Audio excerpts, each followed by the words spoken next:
নমস্কাৰ মই নাজবিনা এনবি পডকাষ্টৰ সমূহ দৰ্শকক স্বাগতম জনাইছো আৰু আপোনালোকে চাবলৈ আৰম্ভ কৰিছে ফেস টু ফেস অনুষ্ঠান।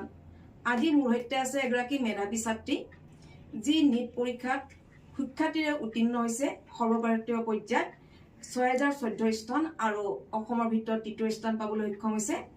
আমি বিশেষকৈ তিনিচুকীয়াবাসী আমি গৌৰৱান্বিত এই কাৰণে এই ভূকন্যাগৰাকী হৈছে তিনিচুকীয়াৰ আৰু গতিকে আজি নিটত কেনেকৈ তেখেতে ইমান সুন্দৰভাৱে আগবাঢ়ি গ'ল, ইমান ভাল এটা প্লেচ পাবলৈ সক্ষম হ'ল, আমি সকলো কথাই পাতিম।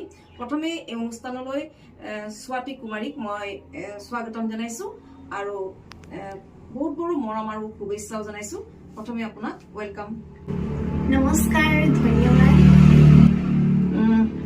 প্ৰথমে জানিব বিচাৰিম যে ইমান এটা সুন্দৰ যে তৃতীয় স্থান পাবলৈ সক্ষম হৈছিলে, তেনেধৰণে আশা কৰা মতে এই মানে যিটো স্থান পাইছে আশা কৰা মতে পাইছা নে? हाँ, पहले से ही मैंने एक्सपेक्ट किया था कि मेरी बहुत अच्छी रैंक आएगी, जो आ चुकी है। তেখেতে জনাইছে যে বহুত যিটো আশা কৰিছিলে তেনেকেই পাইছে আৰু এতিয়া কথাটো হ'ল যে যেতিয়া নিটত তেখেতে অৱতীৰ্ণ হৈছে আৰু তৃতীয় স্থান পাবলৈ সক্ষম হৈছে, যিসকল দৰ্শক বিশেষকৈ ছাত্ৰ ছাত্ৰীসকলে চাই আছে এই অনুষ্ঠানটো সেইসকলো যাতে নিটত অৱতীৰ্ণ হ'ব বিচাৰে, গতিকে তেখেতে প্ৰস্তুতি কেনেকৈ চলাইছিলে সেই বিষয়ে জানিব বিচাৰিম স্বাতি কুমাৰীৰ পৰা। मैंने 1 साल का ड्रॉप लिया था मेरी क्लास 12th के बाद, और फिर मैं एक कोचिंग में भी एनरोलमेंट हुई थी, और फिर 1 साल में बहुत सारा सेल्फ स्टडी लगा, बहुत डेडिकेशन लगा, डिटर्मिनेशन लगा, तब जाके मुझे ये रिजल्ट मिला है। ইতিমধ্যে জনাইছা যে এটা কোচিং চেণ্টাৰত মই অৱতীৰ্ণ হৈছিলো, তাৰ ফলত গতিকে কোনটো কোচিং চেণ্টাৰৰ পৰা তোমাক সহায় সহযোগিতা কৰিলে অলপ জনাবাচোন। मैंने विद्याधारा कोचिंग इंस्टीट्यूट में 1 साल का ड्रॉपर कोर्स लिया था।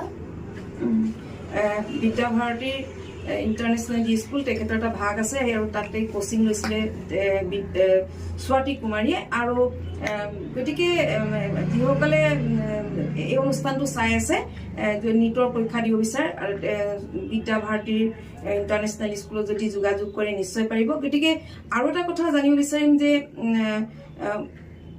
বিশেষকৈ শিক্ষাৰ ক্ষেত্ৰত অনলাইন ব্যৱস্থাই যথেষ্ট সহায়ক হয়, এই ক্ষেত্ৰত তোমাৰ ক্ষেত্ৰত কেনে ধৰণৰ সহায়ক হৈছিল? तो ऑनलाइन एजुकेशन ने भी मुझे बहुत हेल्प किया, क्योंकि लास्ट टाइम पे जब हमें 1 शॉट रिवीजन करना होता है तो वो हम ऑनलाइन पढ़ लेते हैं, या फिर ऑनलाइन हम कुछ टेस्ट सीरीज ज्वाइन कर लेते हैं, जो काफ़ी ज़्यादा हेल्पफुल होता है। অনলাইন ব্যৱস্থাই আজিৰ যুগত বহুতো সুবিধাজনক শিক্ষাৰ ক্ষেত্ৰত। গতিকে তোমাৰ এতিয়া তৃতীয় স্থান পাইছা, গতিকে তোমাৰ এতিয়া ভৱিষ্যত পৰিকল্পনা কি? तो अभी तो मैं MBBS करूँगी, और उसके बाद I will try for UPSC as well. সুন্দৰ, তেখেতে এইবাৰ ডক্টৰ কৰিব বুলি কৈছে। আমি সদায় স্বাতি কুমাৰীক তিনিচুকীয়াৰ কন্যা হিচাপে গৌৰৱান্বিত আৰু শুভেচ্ছাই সদায় থাকিব যে আগবাঢ়ি যাওক। আৰু এটা কথা যে আজি ইমানখিনি স্বাতি কুমাৰীয়ে আগবাঢ়ি গৈছে, আৰু এই ক্ষেত্ৰত কাক বিশেষকৈ থেংকছ দিব? तो सबसे ज़्यादा क्रेडिट मैं देना चाहूँगी अपने पेरेंट्स को, उसके बाद अपने कोचिंग टीचर्स को, और साथ ही कुछ उन टीचर्स को भी जिन्होंने मेरी बहुत हेल्प की है। जब भी मैं मुसीबतों में फंसती थी या फिर मेरे जो भी कॉन्सेप्ट्स क्लियर करने थे, वो सारे टीचर्स ने ही मेरी हेल्प की है, और पेरेंट्स ने भी मुझे बहुत ज़्यादा मेंटल सपोर्ट दिया है, इमोशनल सपोर्ट दिया है, तो मैं सबको थैंक यू कहना चाहूँगी। অতি সুন্দৰ স্বাতি কুমাৰী। আৰু এইখিনিতে এটা কথা কওঁ, যিসকলে এই অনুষ্ঠানটো চাই আছে আৰু নিট পৰীক্ষাত অৱতীৰ্ণ হ'বলৈ বিচাৰে, গতিকে স্বাতি কুমাৰীয়ে সেইসকলক কি মেছেজ দিব? तो मैं आप सबको ये कहना चाहूँगी कि ये जो नीट एग्ज़ाम है, ये बहुत ही ज़्यादा डेडिकेशन और डिटर्मिनेशन आपसे मांगता है। अगर आप इसके लिए प्रिपेयर कर रहे हो तो आपको सब कुछ एक साइड रखना पड़ेगा, और इस एग्ज़ाम को एक साइड रखना पड़ेगा, और फिर आपको अच्छे से प्रिपेयर करना पड़ेगा, ताकि आपको भी एक अच्छी रैंक है और एक अच्छा MBBS सीट मिल सके। মানে তেখেতে অতি সুন্দৰ কথাই ক'লে। গতিকে স্বাতি কুমাৰী, তোমাৰ এই এষাৰ কথা আছে, যদি মানুহে কষ্ট কৰে তেতিয়াহ'লে তাৰ ফল সদায় মিঠা হয়, আৰু স্বাতি কুমাৰী তেনেকৈ ফল মিঠা হ'ল।